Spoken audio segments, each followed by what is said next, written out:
안녕하세요. 저는 경기도 고양시에 거주하고 있는 30대 후반 여성입니다.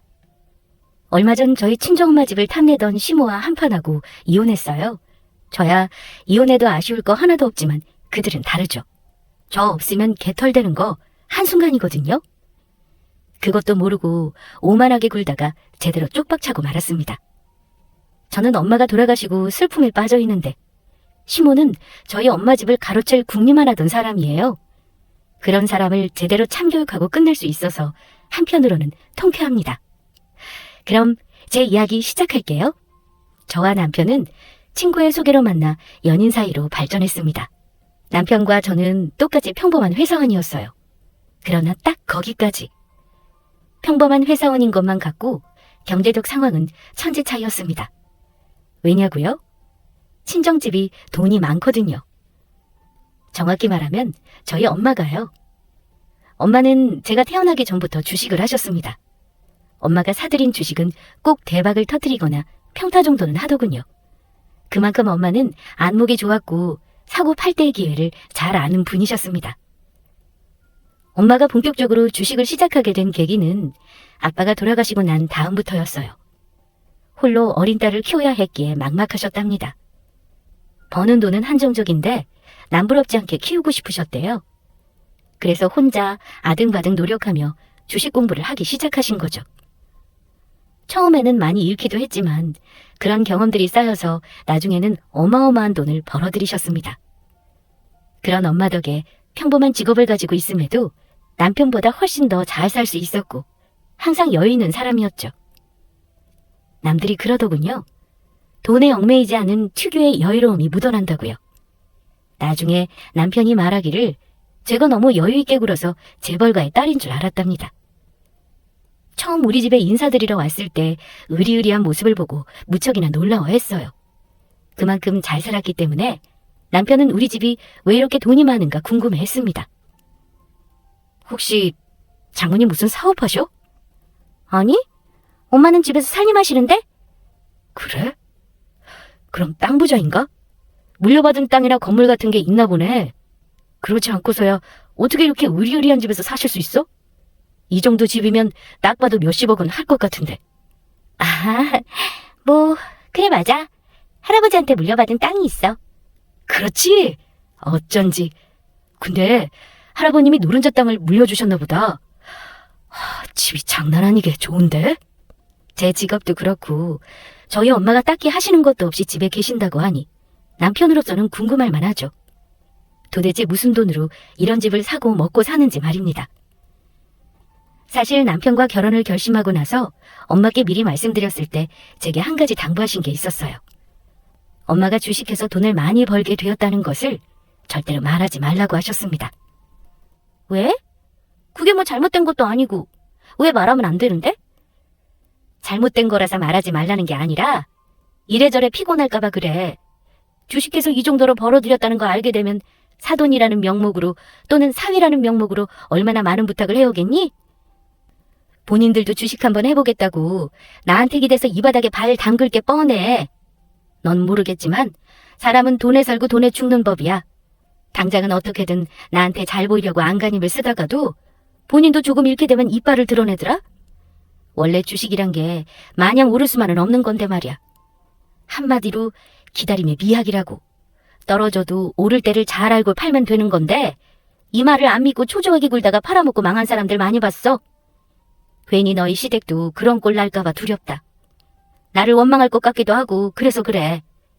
다른 사람도 아니고 네가 결혼할 사람이고 그 집안 식구들인데 얼굴 붉힐 일 만들고 싶지 않구나. 엄마가 주식을 잘하니까 주변에서 배우고 싶다고 조금 도와달라면서 접근하고 빌붙은 사람들이 많았어요. 저희 엄마는 또 어려운 사람들 도와주고 싶어 하시는 분이셨으니까 정말 열심히 챙겨주셨죠. 그런데 엄마 말씀대로 주식이란 게 늘 좋은 날만 있는 건 아니거든요. 오락가락 변덕이 많을 때가 있는데 조금이라도 떨어지면 철석같이 믿었던 엄마를 원망하고 나중에는 잃은 돈 내놓으라면서 억지를 부리기도 했습니다. 때문에 엄마는 더 이상 다른 사람을 도와주지 않으셨고요. 혹시라도 엄마가 주식을 잘한다는 사실을 남편과 시댁 식구들이 알게 된다면 또 모르잖아요. 엄마 말대로 기대하게 될지도. 미처 제가 엄마의 마음을 헤아리지 못했습니다. 그래서 저는 알았다고 했어요. 엄마 말씀대로 비밀에 붙이겠다고 했습니다. 그래서 시댁 식구와 남편은 외가 쪽에서 물려받은 땅과 건물주로 잘 사는 줄 알고 있었죠. 남편은 가난한 형편에서 자란 사람입니다. 위로 형이 하나 있고 밑으로 동생이 하나 있었어요. 남편이 둘째였죠. 그러나 형이 별 볼 일 없이 놀고 먹는 탓에 남편이 장남 역할을 해야만 했습니다. 늙고 병든 시부와 시모를 모시면서 형과 동생까지 챙기는 가장이었어요. 남들은 이런 집안에 왜 시집가냐고 이해하지 못했습니다. 저 정도면 더 능력 좋은 사람을 만날 수 있는 거 아니냐고 했죠. 물론 그들의 말처럼 잘 나가고 능력 좋은 남자와 얼마든지 결혼할 수 있지만 저는 사랑을 가장 중요하게 생각했습니다. 조건만 보고 하는 결혼은 사랑이 없다고 생각했어요. 그만큼 남편을 많이 사랑했고 힘든 환경에서도 꿋꿋하게 책임지며 살아가는 모습이 멋있었습니다. 무엇보다 참 자상한 사람이었어요. 비싼 명품 가방과 액세서리를 사주지 못해도 소소한 행복을 줄 거라 믿었습니다. 돈이야 제가 많이 가지고 있으니까 상대방의 주머니 사정을 굳이 고려하지 않은 것도 한몫하겠네요. 아무튼 많이 사랑한 탓에 결정한 결혼이었습니다. 남편에게 프로포즈를 받고 양가 집안에 인사드렸어요. 엄마는 제가 좋으면 본인도 좋다고 하셨고 시부모님도 우리의 결혼을 지지해 주셨습니다. 그렇게 남편과 모아놓은 돈과 엄마의 지원으로 어려움 없이 결혼 준비를 하던 때였어요. 하루는 신혼집을 둘러보던 남편의 표정이 너무나도 어둡더군요. 자기야, 무슨 일 있어? 아니면 어디 안 좋아? 표정이 안 좋네? 아니야. 그냥 조금 이런저런 생각이 들어서. 무슨 생각? 나는 우리 살 신혼집 보러 다니니까 마냥 좋기만 한데 종일 어둡기만 하고 대체 무슨 생각을 하길래 그래? 아니 뭐 그냥 나도 자기랑 같이 집 보러 다녀서 좋아. 너무 좋은데 문득 우리 부모님 생각이 나서 마음이 안 좋네. 아버님 어머님이 왜? 자기한테 창피해서 보여주기 싫었던 우리 집. 사실 그 집 월세야. 죽어라 벌어도 나갈 돈이 천지니까 제대로 모여지지는 않고 계속해서 우리 가족은 월세살이만 하네. 반면에 나는 이렇게 좋은 집들 둘러보면서 앞으로 살 생각하니까 한편으로는 미안해서. 나만 좋은 곳에서 지내고 우리 가족들은 그러지 못하니까. 자기 따뜻한 물 안 나오는 집이 있는 거 알아? 옛날에 우리 가족이 더 어려웠을 때 좁은 방에서 형이랑 같이 생활하고 그랬는데 내 방이 없는 것보다 따뜻한 물이 안 나온다는 게 얼마나 견디기 싫던지. 지금은 그 정도로 힘들게 생활하는 건 아니지만 그래도 아직 월세살이에서 벗어나지 못했잖아. 방도 좁고. 부모님은 점점 늙어가고 있고 하루가 다르게 건강이 안 좋아지시는데 그런 집에서 지내는 게 마음에 걸려. 나만 이렇게 좋은 집에서 지내는 게 맞는 건가 싶기도 하고. 남편은 결혼 전부터 우리 집과 본인 집을 비교하면서 많이 속상해했습니다. 아무래도 우리 집이 워낙 좋으니까 더욱 비교됐겠죠.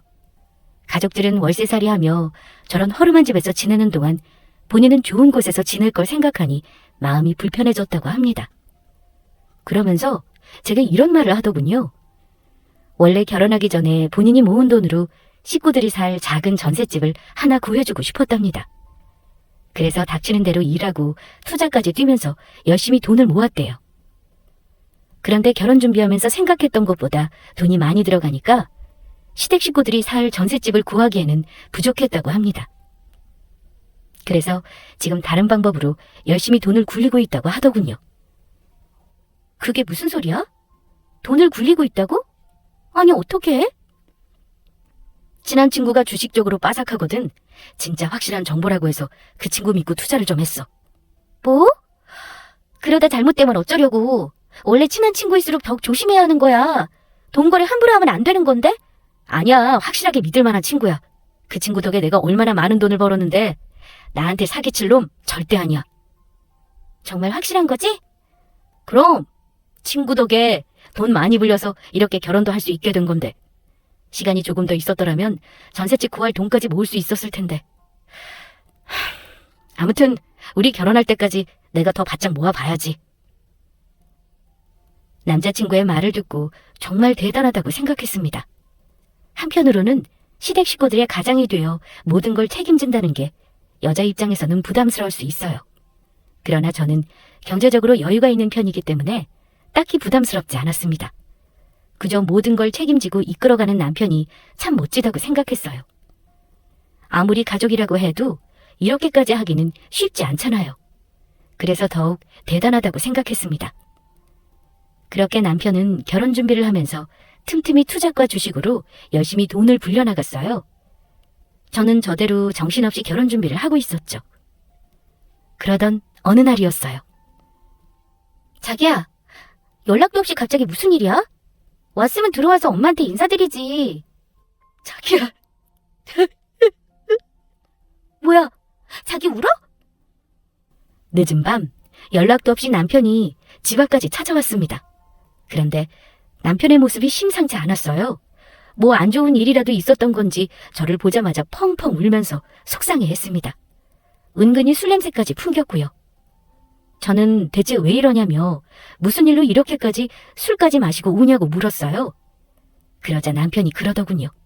믿었던 친구에게 배신을 당했다고 말입니다. 그 자식이 어떻게 나한테 이럴 수가 있어. 내가 쥐를 믿고 그 피 같은 돈을 맡겼는데. 배신할 리 없다며. 대체 어떻게 된 거야? 돈은? 한 푼도 남김없이 싹 가져간 거야?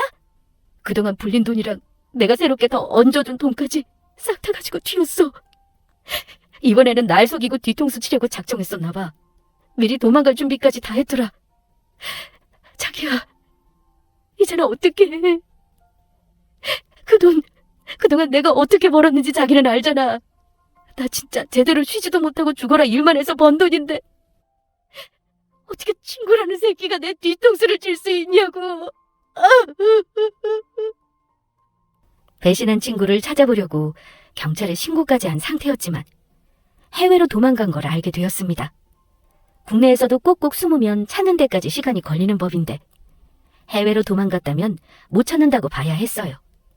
시간이 얼마나 걸릴지 모르고 나중에 찾았다고 한들 그 돈이 그대로 있다는 보장도 없었고요. 남편은 매일같이 술만 마시고 반자포자기한 상태로 살았습니다. 자기, 정말 언제까지 이러고 있을 거야?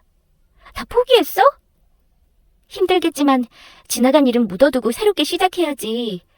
우리 결혼 준비도 해야 하는데 언제까지 이렇게 술만 마실 거야? 이런다고 도망간 친구가 돌아오는 것도 아니잖아. 밥도 안 먹고 잠도 안 자고 술만 마시면 어쩌자고. 이러다 자기 몸 다 망가져. 나도 이런 나 자신이 너무도 싫어. 그런데 어떡해. 술이라도 안 마시면 버틸 수가 없는데. 잠도 안 오고 음식도 안 넘어가. 쉬지도 못하고 죽어라 이래서 마련한 돈이야. 내가 그 돈 벌려고 얼마나 개같이 고생했는데. 자기도 알잖아. 내가 어떻게 살았는지. 나 너무 허무해. 결국 이렇게 될 걸 그동안 뭐하러 죽을 듯이 살았을까. 친구의 배신으로 남편은 많이 힘들어했습니다. 고생해서 번 돈을 한순간에 잃은 것도 서러운데 믿었던 친구한테까지 이용당했다는 생각에 괴로워했어요. 그 모습을 옆에서 지켜보는 제 마음까지도 안 좋더군요. 남편이 너무 안쓰럽고 불쌍하기만 했습니다. 가족을 위해 희생한 대가가 이거라니 너무 안타깝더라고요. 이러다 사람 하나 송장 치를까 걱정도 됐고요. 그래서 제 나름대로 어떻게 하면 이 상황을 해결할 수 있을까 고민이 되더군요. 그러다 긴 고민 끝에 남편에게 조심스레 말을 건넸습니다. 내가 도와줄 수 있으니 힘들면 기대도 된다고요. 남편이 자존심 상해서 더욱 비참해할까봐 망설여지기는 했지만 그래도 축 처져서 희망 한 줄기 없이 살아가는 모습을 보는 게 너무 괴로웠어요. 자기야, 있잖아. 도움이 필요하면 어려워하지 말고 나한테 말해줬으면 좋겠어. 그게 무슨 뜻이야? 어떻게 받아들일지는 모르겠지만 자기만 괜찮다면 내가 도와주고 싶다는 뜻이야. 그리 큰 집은 어려울 것 같고 어머님 아버님하고 아가씨 둘 지낼 수 있는 적당한 곳으로 마련할 수 있을 것 같아. 이왕이면 전셋집 말고 자가로 마련해드리는 건 어때? 결혼 준비금 제외하고 제가 가진 돈으로 남편을 도와주고 싶다고 했습니다. 남편은 너무 큰 돈인데 정말 도와줄 수 있냐고 물었고 저는 그렇다고 대답했어요. 그러자 남편은 자존심 상할 게 뭐 있냐며 먼저 손을 내밀어줘서 고맙다고 목 놓아 울었습니다. 그러면서 그냥 받기는 그렇고 결혼해서 매달 얼마씩 갚겠다고 했어요. 저는 괜찮다고 했지만 남편은 그래야 본인 마음이 편하다고 했습니다. 한두 푼도 아니고 그리 큰 돈을 본인만 믿고 주는 건데 당연히 이 정도 약속은 해야 하는 거 아니냐고 했어요. 그래서 저는 마음 편한 대로 하라고 했습니다. 아무리 부부 사이여도 돈 문제는 확실하게 처리해야 한다면서요. 그래서 저는 알겠다고 했죠. 그러면서 남편에게 한 가지 당부한 말이 있습니다. 제 돈으로 마련한 집이란 것을 시댁 식구들이 몰랐으면 했어요. 그래서 남편의 돈으로 마련한 집이라고 이야기하라고 했죠. 얼마 후 시댁 식구들이 살 적당한 집을 골라서 매매로 샀습니다. 제 돈으로 산 거지만 명의는 남편 명의로 했고요. 제가 사준 것도 모르고 시댁 식구들은 그저 장남이라고 남편을 치켜세우며 무척이나 좋아했습니다. 전세도 버거웠는데 월세를 탈출하고 한 방에 본인들 집을 얻었다며 행복해했죠. 그 모습을 보니 남편은 뿌듯한 미소를 지었고 그런 남편을 보며 저 또한 기분이 좋았습니다. 그리고 몇 달 후 우리는 예정대로 결혼했고 이때부터 시모가 남편을 앞세우며 은근히 저를 아니 꼽게 여겼어요. 남들은 돈 많고 잘난 며느리 얻어서 좋겠다고 하는데 솔직히 나는 모르겠다. 아이, 사돈 집이 잘 사면 뭐해? 그렇다고 우리한테 떨어지는 콩고물도 없는데.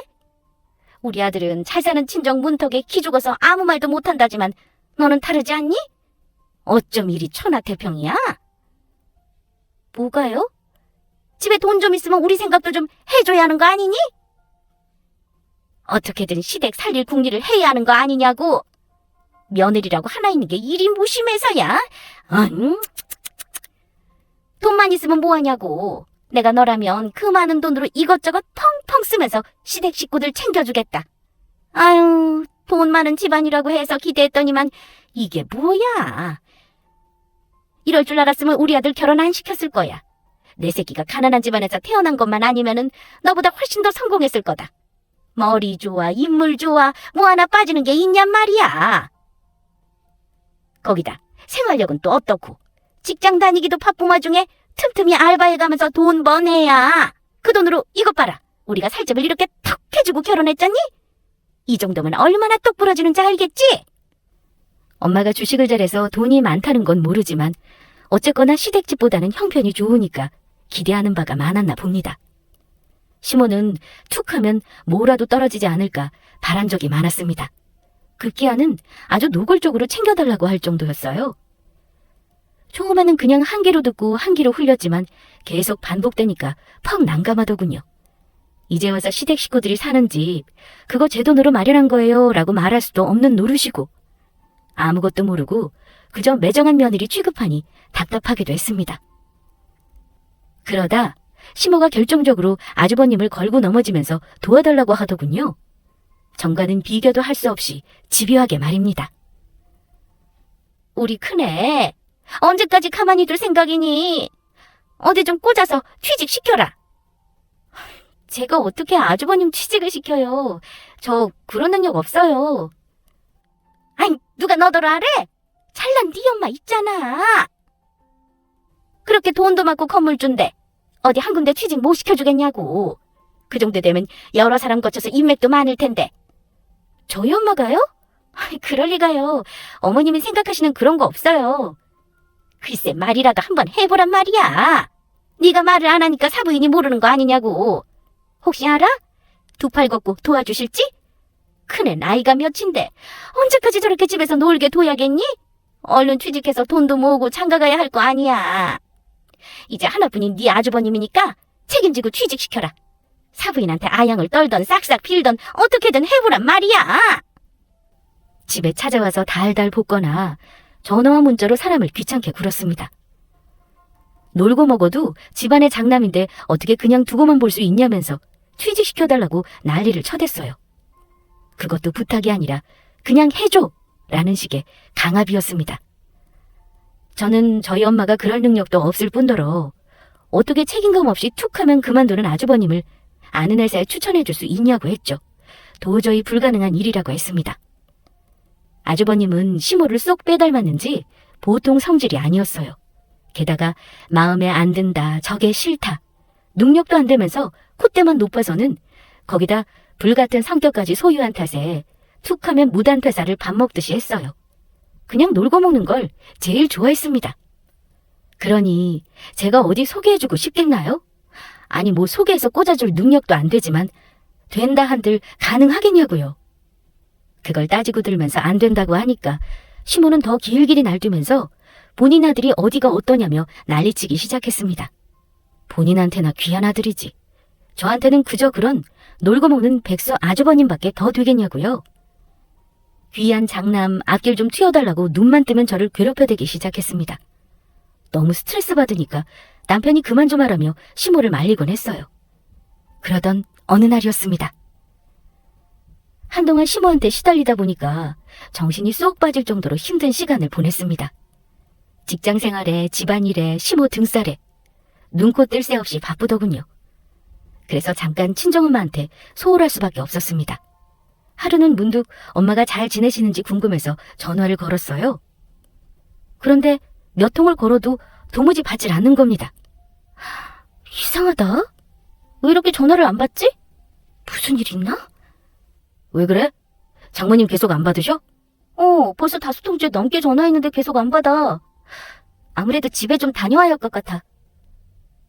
뭔가 느낌이 이상했습니다. 가끔 다른 걸 하느라 전화를 못 받으시고는 했지만 그래도 이렇게까지 안 받은 적은 없었어요. 나중에 시간 지나서 전화했냐며 연락이 오곤 했는데 아무리 기다려도 엄마한테서 그 어떤 연락도 없었습니다. 그래서 서둘러 남편과 함께 친정으로 향했어요. 거의 집 근처에 다다랐을 때였을까요? 낯선 번호로 전화가 한 통 걸려왔습니다. 누구지? 여보세요? 네, 여기 병원 응급실인데요. 지금 어머니께서 위독하세요. 네? 그게 무슨 소리예요? 저희 엄마가 왜요? 자세한 건 오시면 말씀드릴게요. 우선 얼른 병원으로 오세요. 난데없이 걸려온 병원 전화에 마음이 덜컥 내려앉는 듯 했습니다. 남편한테 울고불고 어서 병원으로 가자고 했어요. 남편은 갑자기 그게 무슨 소리냐며 저처럼 당황스러워 하더군요. 제 울음에 심각한 상황임을 인지하고 급히 차를 돌렸습니다. 가는 내내 무슨 정신이었는지 기억이 안 나요. 그저 아무 일도 없기를. 별일 아니기만을 간절히 빌고 또 빌었습니다. 그간 믿지 않았던 신에게 제발 우리 엄마 좀 살려달라고 마음속으로 애원했어요. 그렇게 마음 졸이며 병원에 도착했고 서둘러 응급실 안으로 들어갔죠. 그리고 그곳에서 차갑게 식은 채 누워있는 엄마를 발견했습니다. 엄마가 왜 여기 있어? 갑자기 이게 무슨 일이야? 엄마, 나왔어. 좀 일어나봐. 엄마 나 왔다니까. 따님분이세요? 네, 저는 사위고요. 저희 장모님 어떻게 된 겁니까? 자세한 상황은 저기 있는 구급대원분들에게 들으시면 되겠지만 등산 중에 사고가 생긴 모양이에요. 오랫동안 낙상한 상태로 있다 보니 저체온증이 동반됐고 뒤늦게 발견됐지만 병원에 도착하자마자 얼마 안 돼서 사망하셨습니다. 네? 낙상 사고요? 대체 이게 무슨 일이야? 엄마, 좀 일어나봐. 어떻게 여기에 누워있을 수가 있냐고. 아빠가 돌아가시기 전 두 분은 종종 등산을 즐기셨습니다. 그러다 아빠가 돌아가신 후 엄마는 더 이상 산에 오르지 않으셨죠. 나중에 알고 보니 등산하는 걸 좋아하는 아빠의 모습을 보고자 따라서 산에 오르셨다고 했습니다. 이제 아빠가 없으니 오를 이유가 없다면서 더 이상 등산하는 모습을 볼 수 없었죠. 그런 엄마가 갑자기 왜 등산을 하신 건지 이해되지 않더군요. 그러다 나중에 엄마가 등산한 이유를 알게 되었습니다. 그건 바로 그리움이었어요. 제가 시집간 후 홀로 남은 엄마는 아빠를 몹시 그리워하셨나 봅니다. 아빠와의 옛 향수를 떠올리기 위하여 자주 등산했던 산을 오르시게 되었고 그때 발을 헛디뎌 낙상 사고가 일어난 거였어요. 엄마의 사망을 두 분으로 확인한 후 모든 것이 무너져 내리는 기분이었습니다. 조금이라도 더 안부 연락 드릴 걸, 더 들여다볼 걸. 순간순간 저를 자책하며 엄마의 죽음을 맨몸으로 감당해야 했어요. 너무 고통스럽고 그저 죄송하기만 했습니다. 자식이라는 게 그동안 무심했구나. 내 빈자리에 아빠를 그리워하시는 줄도 모르고 그저 제 살기 바쁘다고 엄마를 외면했다는 생각에 너무도 힘들었습니다. 엄마의 죽음을 받아들이는 것도 괴로웠지만 마지막을 홀로 맞이한 것에 관하여 자식으로서 비통하기만 했어요. 장례를 치르는 내내 무슨 정신으로 버텼는지 모르겠습니다. 그저 멍하니 앉아서 조문객을 맞이했고 남편이 저 대신 일일이 인사드리며 대접해드렸죠. 그때 연락받은 시모도 엄마의 마지막 모습을 보기 위해 장례식장에 들렀어요. 참 안타까운 일이라며 제 어깨를 토닥여 주시더니 대뜸 이런 말을 하기 시작했습니다. 아유, 돌아가시기 전에 네가 진작 큰애 자리 하나만 물어봤어도 참 좋았을 텐데. 그래 뭐 이제 와서 아쉬워하면 뭐하니. 이렇게 돌아가셨는데. 그나저나 보험은 들어놨지? 보험금 꽤 나올 텐데.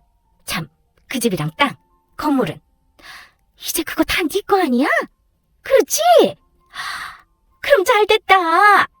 이참에 작은 카페라도 하나 하게 자리 좀 내줘. 이 나이에 어디 회사 들어가기는 글렀고 사업밖에는 방법이 없지 않겠니? 물려받을 것도 많을 텐데 카페 하나 차려주는 건 일도 아니지 뭐. 우리 사부인 마지막 하는 길에 이렇게 우리 집 장남을 도와주는구나.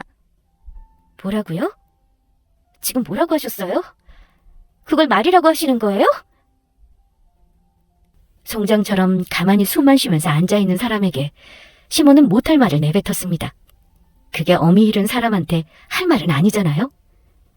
잘됐다는 말을 듣자마자 너무 큰 충격을 받았습니다. 그래서 고개를 들어 시모의 눈을 똑바로 바라보며 말했어요.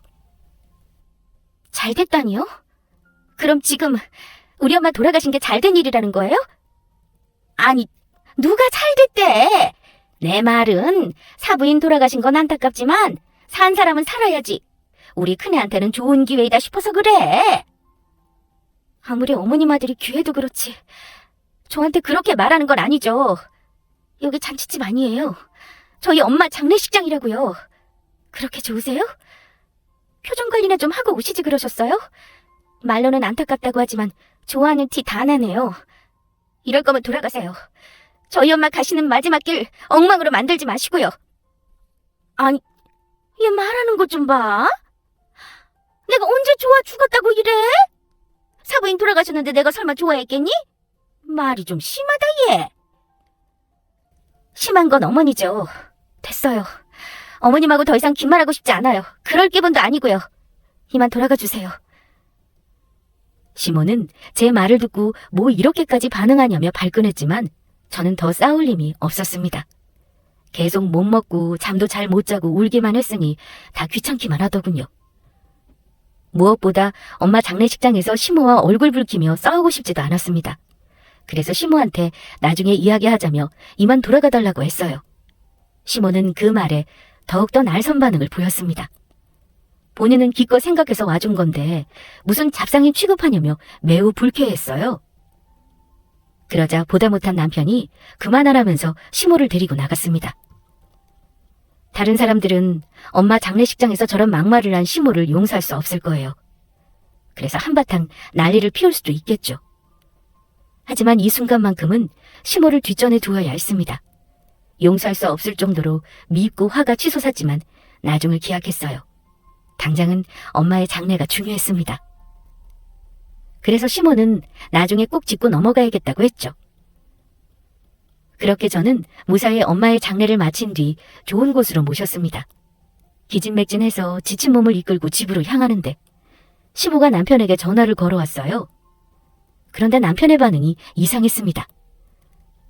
뭐? 집 비밀번호를 알려달라고? 아니, 엄마가 장모님 집은 왜 들어가려는 건데? 그게 무슨 소리야? 어머님 지금 우리 엄마 집 앞에 계신 거야? 남편은 당황스러운 표정을 지었고 저는 아무 말 없이 바로 몸을 돌려 엄마 집으로 향했습니다. 시모가 무슨 이유로 엄마 집 비밀번호를 알려달라고 했는지는 모르겠지만 정확한 건 좋은 뜻으로 알려달라고 한 게 아니라는 겁니다. 시모라면 분명히 무슨 일을 꾸미고 남을 사람이었어요. 장례식장에서 제게 한 말도 있고 그간 아주버님의 일로 안 좋은 감정이 많이 쌓여서 있어서 그런지 그냥 넘어가지 않을 작정으로 향했어요. 자세한 건 도착해봐야 알겠지만 아무도 없는 빈집에 들어갈 이유가 뭐 있나요? 분명 무슨 꿍꿍이가 있는 게 분명했습니다. 뭐가 됐건 한판 엎을 작정으로 향했습니다. 친정집 앞에 도착해보니 시모는 이미 집 안에 들어간 상태였어요. 남편이 비밀번호를 알려줘서 들어가 있더군요. 저는 왜 알려줬냐고 따졌지만 시모가 다리도 아프고 화장실이 너무 급하다고 난리를 치는 통에 어쩔 수 없었다고 했습니다. 들어가자마자 시모부터 찾았어요. 그런데 시모는 태연하게 안방에서 나오더군요. 아니 그냥 비밀번호만 알려주면 된다니까 여기까지는 뭐하러 와? 어이가 없어서요. 어머님이 왜 거기서 나오세요? 안방 화장실 좀 썼다 왜? 그럼 이만 나가시죠. 뭐? 화장실 다 쓰셨다면서요. 이 집에 왜 오셨는지는 모르겠지만 엄마도 없는 빈집에 제 허락도 없이 이렇게 들어오시면 안 되는 거 아니에요? 여기가 뭐 못 올 때라도 돼? 내가 남도 아니고 뭐 어때서? 장례식장에서도 그러더니 너 나한테 너무 못되게 구는구나. 난 네 시어머니야. 어디서 시어미를 막대하려 들어? 막대하는 게 아니라 마땅히 해야 할 말 하는 거예요. 어머니야말로 장례식장에서 제게 그런 식으로 말씀하시면 안 되죠. 그때는 장례식장에서 소란 피우고 싶지 않아서 더 따져도 될 걸 안 따지고 꾹 참았어요. 그런데 오늘은 도저히 안 되겠네요. 안 그래도 이 부분 짚고 넘어가야겠다 싶었는데 잘 됐어요. 돌아가신 저희 어머니께 사과하세요. 내가 뭘 사과를 해? 돌아가신 분께 잘 됐다느니 그런 막말을 했잖아요. 아이, 그때도 말했잖아. 그건 그런 뜻으로 한 게 아니라고. 얘가 왜 이렇게 말꼬리를 자꾸 늘어져? 너 지금 네 어미 잃은 거 나한테 분풀이 하냐? 아주 보자 하니까 시험이 무서운 줄도 모르고 어디 감히 따지고 들어? 기껏 마음 써서 가준 사람한테 이렇게 나오는 게 아니지. 사부인이 살아계셨다면 너 이러는 꼴 보고 뭐라 하셨을 게다. 장례식장에서의 일을 따지고 들었더니 시모는 지지 않고 성질을 냈습니다. 본인이 뭘 그렇게 잘못했냐면서 못할 말 한 것도 아닌데 사람을 이상하게 몰아간다고 난리를 쳐댔어요. 저도 참지 않고 더 발끈해서 말하려고 하는데 옆에서 잠자코 듣고 있던 남편이 그만하라며 우리 둘을 말렸습니다. 상 당한 상태에서 서로 싸워봤자 좋을 게 뭐 있냐면서요. 그만하고 이만 집으로 돌아가자고 했죠. 마음 같아서는 시모한테 끝까지 따지고 싶었지만 그럴 기운이 없었습니다. 며칠 동안 제대로 잠도 못 자고 못 먹은 상태니 그냥 누워서 푹 쉬고 싶은 마음이 간절했어요. 그래서 나중을 기약하며 돌아가려고 했죠. 그래서 이만 시모한테 돌아가자고 말하려다 거실 한편에 있는 짐가방 여러 개를 발견했습니다. 대체 저 짐가방은 뭘까? 그리고 여긴 왜 온 걸까? 궁금해서 그것만 확인하고 가야겠다 싶어서 시모에게 물어봤습니다. 그러자 믿지 못할 소리를 해대기 시작했어요. 할 말이 많지만 더 싸울 힘도 없네요. 그만하죠. 그리고 저 짐가방은 다 뭐예요? 저 많은 짐가방을 들고 엄마 집에는 왜 오신 건데요? 여기서 살려고 왔지? 네? 아니 생각해봐라. 사부인 돌아가셨는데 앞으로 이 집 주인 없이 비어있을 거 아니니? 이렇게 좋은 집을 그냥 놀리기 아깝잖아. 그래서 우리가 들어와서 살면 딱일 것 같더라고. 지금 우리가 사는 집은 큰애 주기로 했다. 벌어놓은 거 하나도 없는데 집이라도 한 채 가지고 있으면 손자리가 좀 들어오지 않겠니? 네가 건물에 자리 하나 마련해서 카페 차려주면 돈은 금방 모일 거고 집도 자가로 한 채 가지고 있으면 결혼할 여자 얼마든지 생기겠지. 죽은 사부인한테는 미안하지만 사부인이 우리한테 참 많은 것을 해주고 가시는구나. 어찌나 감사한지 몰라. 이 은혜는 앞으로 살면서 두고두고 갚으마. 뭐라고요?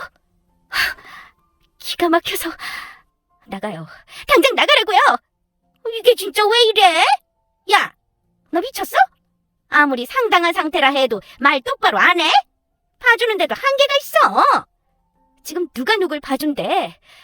저야말로 간신히 참고 있는 거예요. 더 긴 말하기 싫으니까 당장 나가요. 어머, 쟤 좀 봐. 어디 시험 밑에 나가라 말아야. 네 엄마 집이라 이거냐?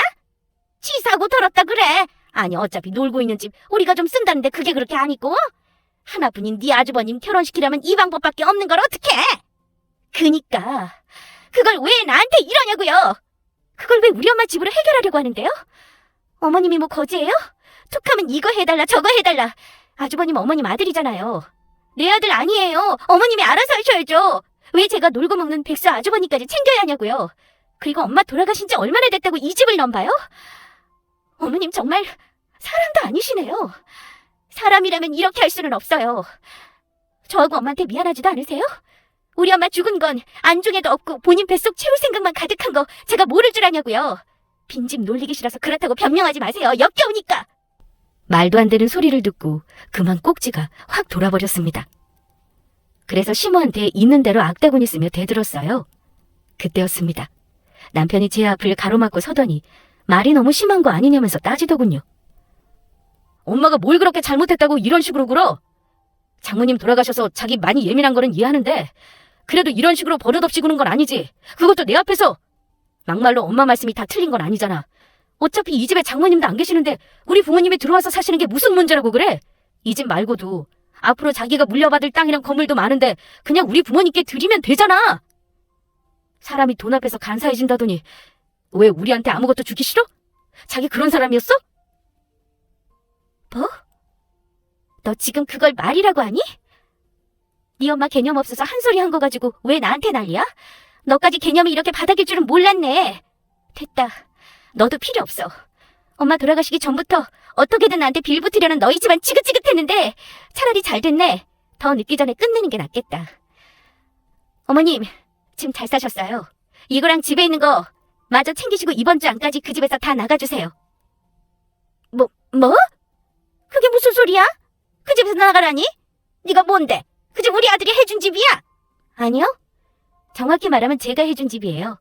명의만 아들 명이지 돈은 제가 냈거든요. 뭐라고?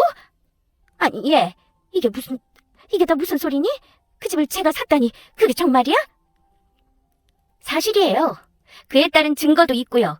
그이가 결혼해서 꼭 갚는다고 각서를 써놓은 게 있거든요. 공증까지 다 맞춰놨고요. 아무리 부부 사이라도 확실하게 해야 한다나? 아무튼 그 집은 제 돈으로 산 집이에요. 어머님 아들이 아직 다 못 갚기도 했고요. 그동안 조금씩 갚은 건 쥐뿔도 없는 남편에게 받은 위자료로 칠 테니 이만 나가주세요.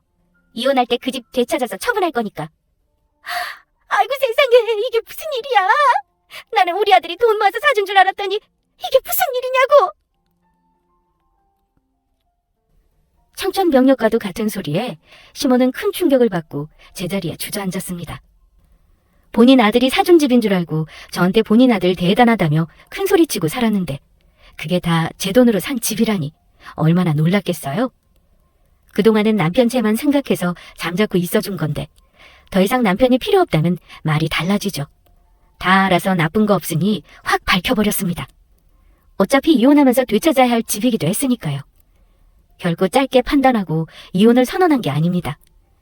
이런 상황에서 본인 엄마 편을 들며 제게 따지는 남편을 보니 확 정신이 들더라고요. 이런 사람이라면 그릇된 소리에 온전히 내 편이 되어주지 않겠구나 싶었습니다. 그래서 이혼을 결심했던 거예요. 저 시간 없어요.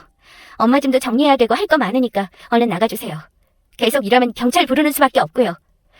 당신도 짐 챙겨서 나가. 신혼집 우리 엄마가 해주셨잖아? 그것도 내 거야. 당신이 가져갈 몫은 없어. 여보.